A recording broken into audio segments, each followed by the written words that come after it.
5992. What kind of problem are you having?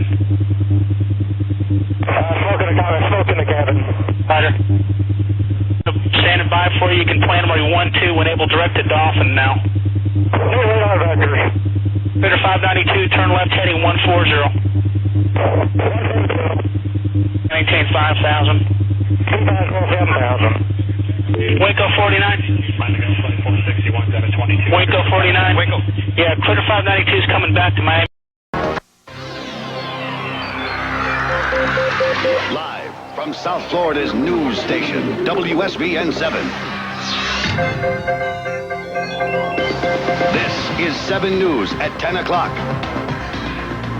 It seems to be a high-impact crash. I'm not an expert on crashes, but we're finding various pieces scattered over a large area. A DC-9 crashes in the Everglades. It's impossible to put into words how devastating something like this is. We are continuing to look for survivors. We have found none at this time. More than 100 people on board, all presumed dead. It was in the air for only a matter of minutes. Time, though, for something to go terribly wrong. A Valuejet airliner, Flight 592, has crashed into the Florida Everglades. 109 people were on board tonight. All are presumed dead. We have Team 7 coverage tonight. Everyone in the Newsplex working different angles on the story. We begin with 7's Patrick Frazier. Here is near ground zero, where Flight 592 barreled into a swamp. Patrick, start us off.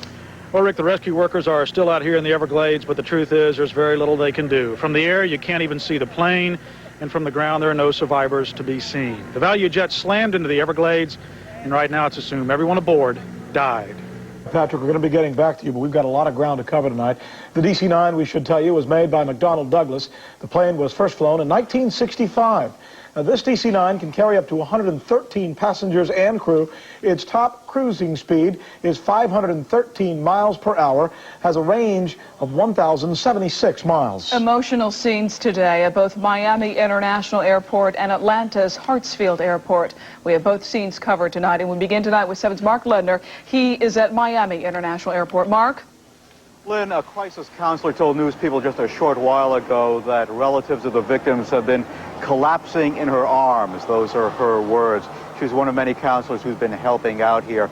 We're told that about 40 or 50 relatives of victims are expected here, many of them being moved to rooms in nearby motels, several of them coming in from out of town in the wake of this crash.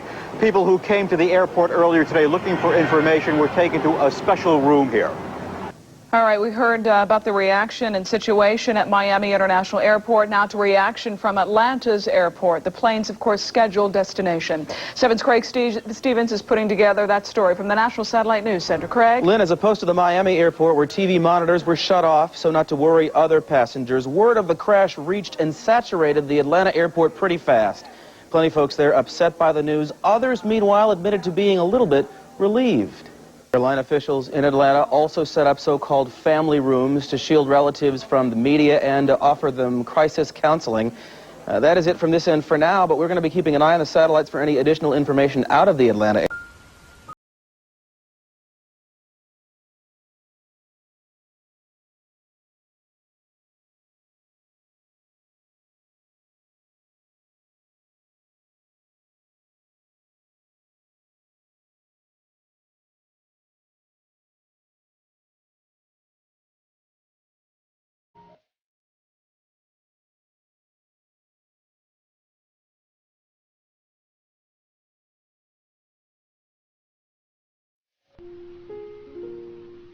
Today we're out here in Everglades, and we're doing a little bit of a memorial. It's a Flight 592 True Valuejet that crashed on May 11th, 1996. A tragic day in 1996. I remember I was 23 years old when it happened. I remember seeing it in the news, and I remember how tragic that was.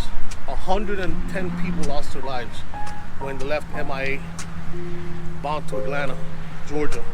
This is a tribute and a memorial to them at the same time. Mothers, fathers, sisters, brothers that passed away. People that had families, that were on the way to visit family, were on the way to visit work-related business. We had 2 people that died on there that were notable passengers. One of them was a running back for the San Diego Giants. His name is Rodney Culver. And the other was a well-known musician known Walter Hyatt. This is my memorial and my respect to them.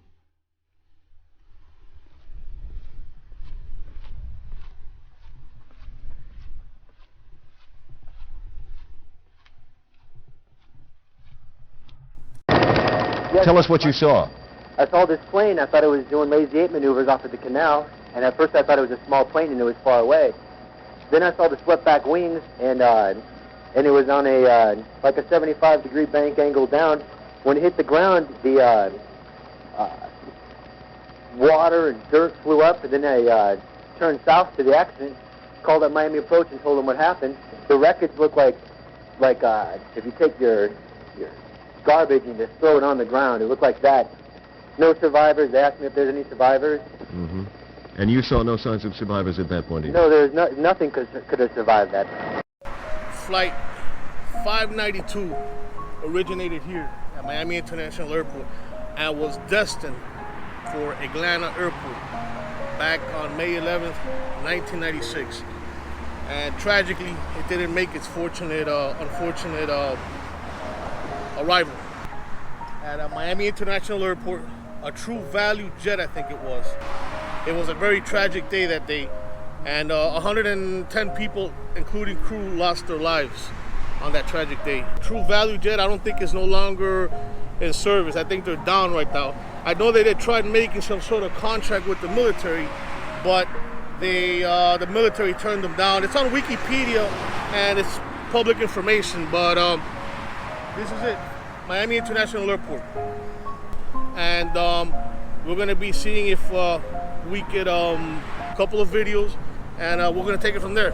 All right.